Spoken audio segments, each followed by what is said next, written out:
জুলাই গণঅভ্যুত্থানে মানবতাবিরোধী অপরাধের দায়ে সাবেক প্রধানমন্ত্রী শেখ হাসিনাকে মৃত্যুদণ্ড দিয়েছেন আন্তর্জাতিক অপরাধ ট্রাইব্যুনাল। গত বছরের 5 আগস্ট গণঅভ্যুত্থানে ক্ষমতাচ্যুত হওয়ার পর থেকেই দিল্লিতে আছেন সাবেক এই প্রধানমন্ত্রী। ভারত তাকে ফেরত পাঠাবে কি পাঠাবে না সেটা নিয়েই কথা বলবো সাংবাদিক ফজল কবিরের সঙ্গে। আপনাকে স্বাগত। ধন্যবাদ। আজকে ট্রাইব্যুনাল রায় দিলেন। গত প্রায় দেড় বছর ধরে শেখ হাসিনা নয়াদিল্লিতে আছেন। প্রশ্ন উঠছে, ভারত কি তাকে ফেরত পাঠাবে? এটা আসলে হচ্ছে ভারত ফেরত পাঠাবে কিনা, এটা তো আসলে দ্বিপক্ষীয় একটা ব্যাপারের মধ্যে আছে। এখানে আমি একটু যোগ করতে চাই যে রায়ের পর তাৎক্ষণিক একটা প্রতিক্রিয়া আমরা পেয়েছি, বিভিন্ন জনের কাছ থেকে পেয়েছি। চিফ প্রসিকিউটর দিয়েছেন, অ্যাটর্নি জেনারেল দিয়েছেন, আইন উপদেষ্টা দিয়েছেন। এর মধ্যে আইন উপদেষ্টা আসিফ নজরুল বলেছেন যে আজ রাতেই শেখ হাসিনাকে ফেরত চেয়ে চিঠি পাঠানো হবে, বা আজকেই লিখবেন, বা এটা মিন করে আসলে অতি সত্বর এক ধরনের তৎপরতা বাংলাদেশের পক্ষ থেকে নেওয়া হবে।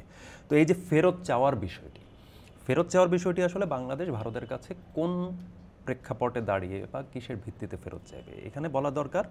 ভারত এবং বাংলাদেশের মধ্যে বন্দি প্রত্যর্পণ এক চুক্তি বলে একটা চুক্তি আছে। সেটা প্রথম হয়েছিল 2013 সালে, তারপর 2016 সালে এসে এটা একটু সংশোধন হয়। তো সেটার ভিত্তিতেই আসলে চাইবে। এর আগে 2024 সালের ডিসেম্বরে আপনি জানেন যে 2024-এর 5 আগস্টের যে গণঅভ্যুত্থানের মধ্য দিয়ে সাবেক আওয়ামী লীগ সরকার শেখ হাসিনার নেতৃত্বাধীন, সেটার যখন পতন ঘটলো, 8 আগস্ট নতুন সরকার এলো, এরপর থেকেই শেখ হাসিনার বিচারের দাবিতে নানা ধরনের মুভমেন্ট আমরা দেখেছি, নানা ধরনের দাবি দেখেছি, ঘেরাও দেখেছি, ভাঙচুর দেখেছি, অনেক কিছু দেখেছি। তো সেইটার পরিপ্রেক্ষিতে যে বিভিন্ন সময় মানুষের জায়গা থেকে বা বিভিন্ন আন্দোলনের ভয়েসগুলো থেকে হচ্ছে যে ফেরত পাঠানোর বিষয়টা বা ফেরত চাওয়ার বিষয়টা এসেছে। ভারতের সাথে এক ধরনের বলা যায় দ্বন্দ্বমুখর একটা পরিস্থিতিও কিন্তু গেছে। চিঠি পাল্টা বা বক্তব্য পাল্টা প্রতিক্রিয়া, সবকিছুই হয়েছে। বক্তব্য পাল্টা বক্তব্যের মধ্যে দীর্ঘদিন ধরে আবদ্ধ ছিল বিষয়টা। বিশেষত হচ্ছে শেখ হাসিনাকে ফেরত চেয়ে বা ফেরত দেওয়া উচিত এই মর্মে নানা ধরনের বক্তব্য। আপনি জানেন যে 5 আগস্টের পর থেকে নানা ধরনের সেমিনার, সিম্পোজিয়াম, নানা ভাষ্য এসেছে কর্তা ব্যক্তিদের মধ্য থেকে। পররাষ্ট্র মন্ত্রণালয়ের পররাষ্ট্র উপদেষ্টা যিনি তৌহিদুর রহমান, তিনি তার পক্ষ থেকেও কিছু কিছু বক্তব্য এসেছে বিভিন্ন সময়ে। তো আন্তর্জাতিক ফোরামে দেখা গেছে বক্তব্য দিয়েছে, কিন্তু আনুষ্ঠানিকভাবে এসেছে হচ্ছে 2024 সালের ডিসেম্বরে। সে সময় হচ্ছে স্বরাষ্ট্র মন্ত্রণালয়ের একটা অনুরোধে, এই বিশেষত আইসিটির এই মামলার রেফারেন্সেই হচ্ছে একটা অনুরোধ, যে এই অনুরোধের পরিপ্রেক্ষিতে পররাষ্ট্র মন্ত্রণালয় ভারতের পররাষ্ট্র মন্ত্রণালয়ের কাছে একটা নোট ভার্বাল পাঠায়। সেখানে সুস্পষ্টভাবে শেখ হাসিনাকে ফেরত চাওয়া হয়। তারপর কিন্তু আর কোনো নড়াচড়া আমরা সেভাবে দেখিনি। সেটা ভারতের পক্ষ থেকেও এক ধরনের কোনো বক্তব্য সেভাবে পরিষ্কারভাবে বলা হয়নি। তারা এই বিষয়টিকে বলা যায় যে কূটনৈতিক কথার মার পেঁচে এড়িয়েও গেছে, বা এটাতে সরাসরি তারা কোনো ভাষ্য, চিঠির জবাবও সেভাবে আসেনি। তারপরে আমরা দেখলাম যে ভারতের প্রধানমন্ত্রী নরেন্দ্র মোদীর সঙ্গে একটা আন্তর্জাতিক প্রোগ্রামের সাইড লাইনে একটা বৈঠক হলো প্রধান উপদেষ্টা ডক্টর ইউনূসের। সেখানেও দেখা গেল যে মৌখিকভাবে এক ধরনের অ্যাপ্রোচ হলো যে এটা আসলে সহায়তা করা উচিত বা এটা, সেখানেও আসলে সুস্পষ্ট বক্তব্য আসেনি। বলা যায় যে ভারত এই বিষয়টাতে বা এই প্রসঙ্গটাতে অনেকটা নিষ্পৃহ এখন পর্যন্ত। তো এখন তো আসলে প্রেক্ষাপটটা একটু বদলেছে, যে এটা হচ্ছে দণ্ডিত, এখন পুরোপুরি বাংলাদেশের আদালতে দণ্ডিত, যে মৃত্যুদণ্ডের আদেশ হয়েছে। 3টি অভিযোগের মধ্যে 2টিতে মৃত্যুদণ্ডের আদেশ এবং 1টিতে হচ্ছে আমৃত্যু কারাদণ্ডের আদেশ হয়েছে। তো এখন দেখা যাক আইন উপদেষ্টা যেটা বলেছেন যে আনুষ্ঠানিক আরেকটা চিঠি পাঠানো হবে, সেটাতে আসলে ভারত কি ধরনের রিপ্লাই দেয় আনুষ্ঠানিক, সেটা আমাদের দেখার জন্য অপেক্ষা করছি। আমরা যদি এর আগের যেই প্রক্রিয়াগুলোর কথা আপনি বললেন, নোট ভার্বাল পাঠানোর কথা থেকে শুরু করে অন্যগুলো, অফিসিয়ালি ভারত এগুলোর কোনো জবাব দেয়নি না। তাহলে আবার প্রশ্ন আসে যে বাংলাদেশ যদি শেখ হাসিনাকে ফেরত চেয়ে ভারতকে আনুষ্ঠানিকভাবে চিঠি দেয়, ভারত কি তাকে ফেরত নাও পাঠাতে পারে? এটার আসলে সম্ভাবনা বেশ ভালোই, বেশ ভালো এই কারণে যে যে বন্দি প্রত্যর্পণ চুক্তি যেটা ভারতের সঙ্গে আমাদের আছে, সেখানে 2016 সংশোধনীকে যদি আমরা আমলে নিই, 2016 সংশোধনীর পরে যেটা বলা হয়েছে, আগে যেটা ছিল যে দণ্ডিত হতে হবে বা দোষী সাব্যস্ত হতে হবে আদালতে। দোষী সাব্যস্ত হলে তখন এক ধরনের বাধ্যবাধকতা আরোপ হয় যে বন্দি প্রত্যর্পণ করার। এক নম্বর। 16 সালের যে সংশোধনটি আনা হলো, যে এই বিষয়টিকে সহজ করার জন্য একটা সংশোধন আনা হলো, সেখানে বলা হলো যে যথাযথ প্রক্রিয়া অবলম্বন করে যদি অভিযোগ করা হয়, সে দোষী সাব্যস্ত না, মানে আদালতের রায় পর্যন্ত অপেক্ষা করতে হবে না, অভিযোগ করলে সেটার ভিত্তিতেও বন্দি প্রত্যর্পণ হতে পারে। কিন্তু এইটার ক্ষেত্রে কিছু জায়গায় ফাঁক আছে। ফাঁকগুলো কীরকম? যদি ভারত বা বাংলাদেশ, এই ক্ষেত্রে শেখ হাসিনার ক্ষেত্রে বাংলাদেশ হচ্ছে অনুরোধকারী রাষ্ট্র, হ্যাঁ, তো শেখ হাসিনাকে ফেরত চেয়ে অনুরোধ পাঠানো হবে ভারতে। ভারত যদি বিবেচনা করে যে এইটা আসলে রাজনৈতিক উদ্দেশ্য রয়েছে এটার সাথে, বা কোনো ধরনের রাজনৈতিক কোনো উদ্দেশ্য থেকে, বা রাজনৈতিক বিরোধী পক্ষ যারা, তারা কোনোভাবে হচ্ছে তাকে বিচারের মুখোমুখি করে এক ধরনের দণ্ড দিতে চায়, বা তার দলকে, রাজনৈতিক দল বা ব্যক্তিকে অবদমন করতে চায়, এটা যদি কোনোভাবে তার মনে হয়, তাহলে সে নাও করতে পারে। এই বিষয়টা আছে। কিন্তু সেখানে আরেকটি বিধান আছে এটার পাশাপাশি, যে হত্যা, তারপরে হচ্ছে গণহত্যা, এই ধরনের যে অপরাধগুলো, অর্থাৎ এক্সট্রিম যেই অভিযোগগুলো থাকে, এই অভিযোগগুলো যদি প্রমাণিত হয় বা এই অভিযোগগুলো যদি হচ্ছে থাকে, তাহলে আবার বাধ্যবাধকতা আছে। খুবই ইন্টারেস্টিং দুটো পয়েন্ট। একটা হচ্ছে যদি মনে করে যে রাজনৈতিক বিবেচনা এটার সাথে আছে, এই রায়ের সাথে বা এই মামলার সাথে বা এই টোটাল প্রক্রিয়াটার সাথে যদি রাজনৈতিক বিবেচনা জড়িত থাকে, তাহলে চুক্তির আওতাধীন রাষ্ট্র এটা ডিনাই করতে পারে। এক নম্বর। দুই নম্বর হচ্ছে, এই ডিনায়াল কখন খাটবে না? যদি হচ্ছে হত্যা, গণহত্যা এই ধরনের অপরাধের সাথে সংযুক্ত হয়, তাহলে খাটবে না। সেক্ষেত্রে রাজনৈতিক উদ্দেশ্য আছে কি নাই, সেটা হচ্ছে ওই রাষ্ট্র বা ওই পক্ষ এটা বিবেচনার সুযোগ নেই। এটা হচ্ছে আইনের ধারার মধ্যে এটা আছে। কিন্তু এখানে খুব আরেকটা জায়গা আছে, সেটা হচ্ছে ন্যায় বিচার ব্যাহত হতে পারে, পীড়ন করার উদ্দেশ্যে আদালতের মুখোমুখি করা হচ্ছে, এরকম যদি কোনো কিছু, কোনো একটি পক্ষ যদি এরকম কিছু মনে করে, তাহলে সেই বন্দীকে ফেরত পাঠানো হবে না।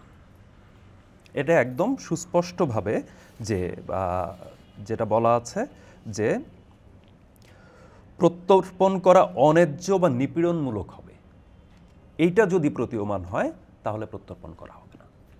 তাহলে সেক্ষেত্রে তো মানে সব ধরনের আশঙ্কাই থেকে যাচ্ছে, যে মূলত এখন নির্ভর করছে যে ভারত কিভাবে বিষয়টা দেখছে, প্রতিক্রিয়া দেখায় তার উপরে। আমরা এই রায়ের পরপরই জাতীয় নাগরিক পার্টির নেতা সার্জিস আলমের ফেসবুকে দেখেছি যে তিনি বলতে চাচ্ছেন যে ভারতের সঙ্গে বাংলাদেশের কূটনৈতিক সম্পর্ক কেমন হবে সেটা এখন নির্ধারণ হবে শেখ হাসিনাকে ভারত ফেরত পাঠাবে কি পাঠাবে না তার উপরে। তাহলে এই প্রশ্নটা কিন্তু আবার এসে যায় যে ভারত বাংলাদেশের সম্পর্ক যে 5 আগস্টের পর থেকে যে একটু শীতল সম্পর্ক যাচ্ছে, কিছু কিছু ক্ষেত্রে কিছু উত্তেজনাও তৈরি হয়েছে নানান জনের ইয়েতে, ভবিষ্যতে কি তাহলে এই কূটনৈতিক সম্পর্ক একটু বাজে দিকে আবার মন নেবে? এটা আপনার কি মনে হয়? এটা আসলে এটা সার্জিস আলম যেটা বলেছেন, উনি একটা রাজনৈতিক দলের নেতা, এটাকে এখন পর্যন্ত আমরা রাজনৈতিক বক্তব্য হিসেবে পাঠ করাটাই ভালো হবে। এখানে একটা উদাহরণ যদি বলি, সেটা হচ্ছে এই নিয়ে কিন্তু আলোচনাটা 5 আগস্টের পর থেকে খুব ক্রমাগত হচ্ছিল, এবং সেই সময় এটা নিয়ে বাংলাদেশের সংবাদ মাধ্যম, ভারতীয় সংবাদ হিন্দুস্তান টাইমস ছেপেছে যে আইন কি বলে, সেটা নিয়ে তারা একটা ব্যাখ্যা দিয়েছে এই চুক্তি নিয়ে।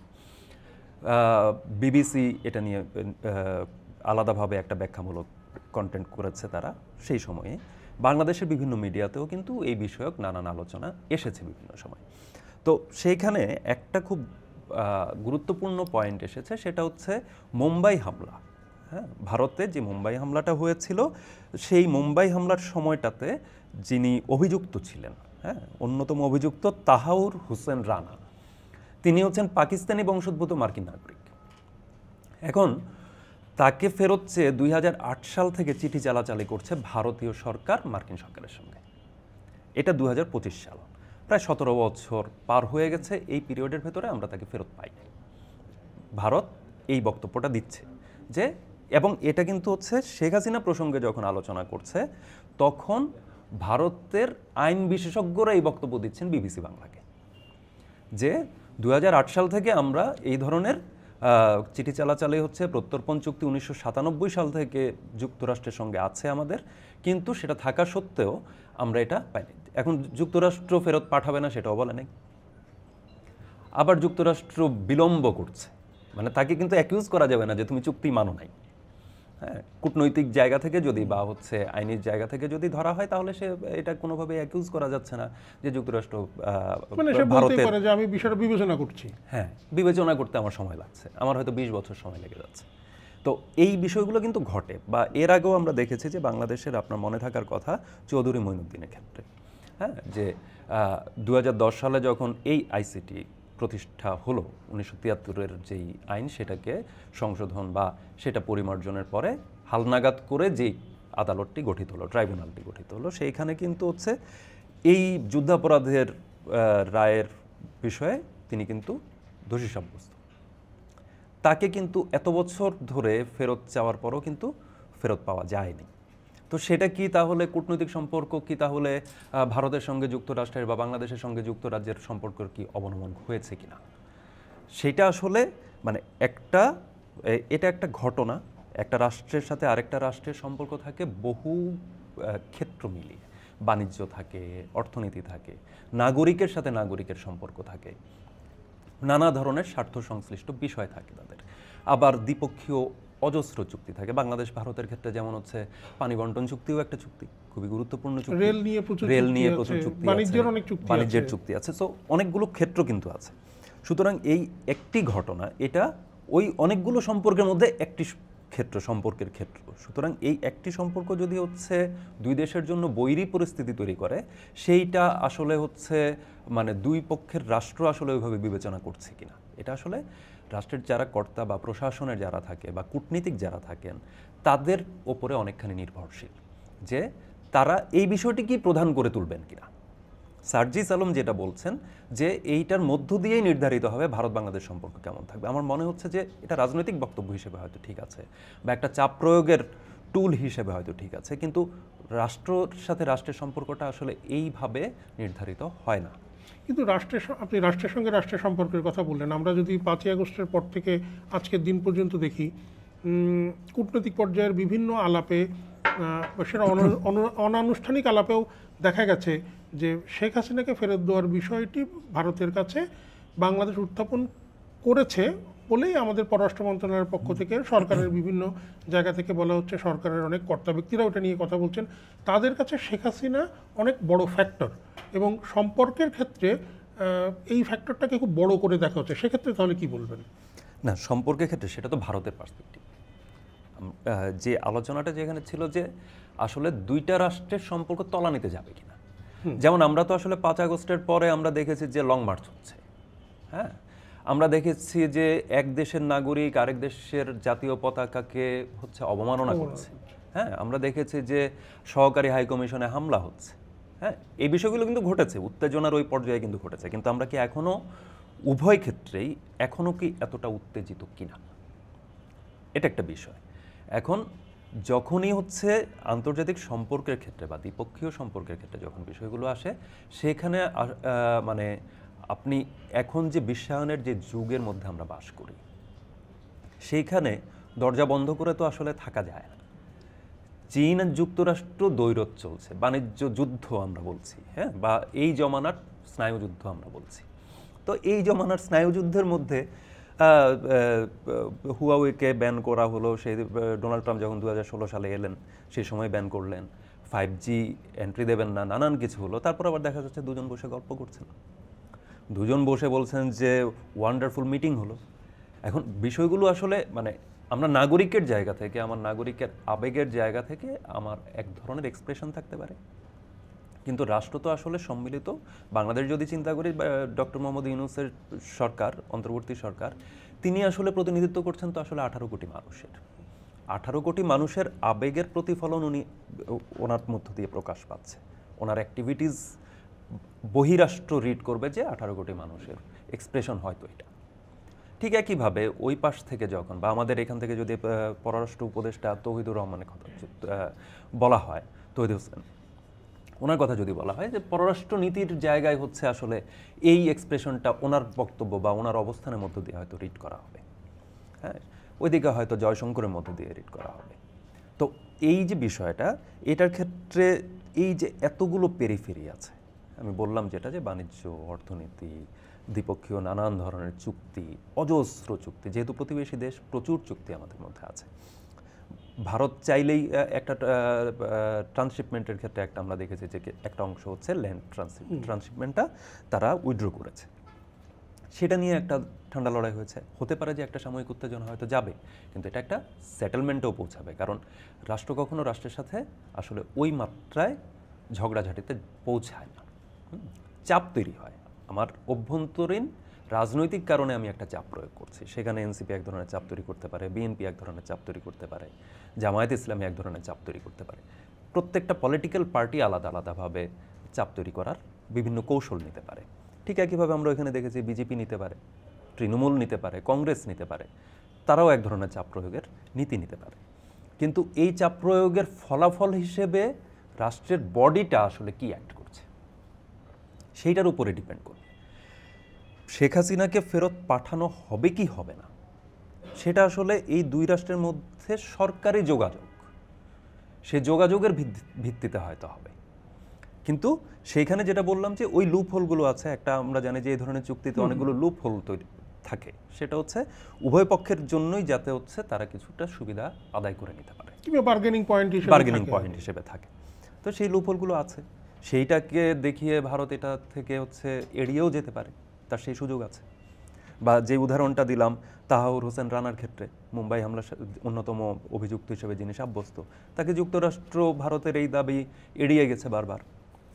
বাংলাদেশের ক্ষেত্রে যুক্তরাজ্য এড়িয়ে গেছে বারবার যুদ্ধাপরাধীর বিচারের ক্ষেত্রে। তো এই ঘটনাটা আসলে একক না কোনোভাবেই। বাংলাদেশ এবং ভারতের সম্পর্কের প্রধান ফ্যাক্টর শেখ হাসিনাকে ফেরত পাঠানো কিনা সেটি নিয়েই কথা বলছিলাম সাংবাদিক ফজল কবিরের সঙ্গে। জানতে চাই আপনার মতামত। চর্চার ইউটিউব এবং ফেসবুক পেজে আপনার মতামত জানান, চর্চার সঙ্গে থাকুন।